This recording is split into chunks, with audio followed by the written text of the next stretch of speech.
The reading for December 23rd is Luke chapter 1, verses 46 to 55. This is what is referred to as the Magnificat, or the prayer or praise song of Mary.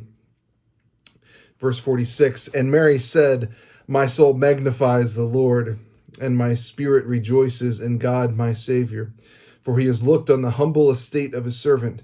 For behold, from now on all generations will call me blessed.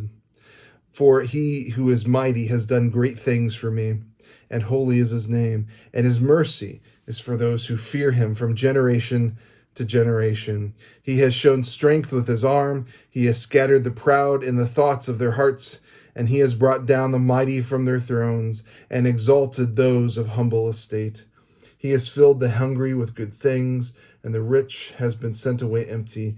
He has helped his servant Israel in remembrance of his mercy, as he spoke to our fathers, to Abraham, and to his offspring forever." There's a topic that I'm going to be tackling in the Christmas Eve service, which is, what did Mary know? And if you look at the Magnificat, what she did know was quite a bit of what this promised child was to be.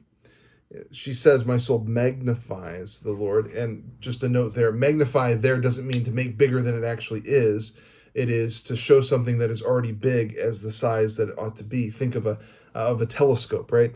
If you look at a telescope and try to look at Jupiter or look at Saturn, into something that is large that you're magnifying to show just how big it is. And so her soul is trying to say, how big is God? That her soul rejoices. Now, here's something of note: in God my Savior.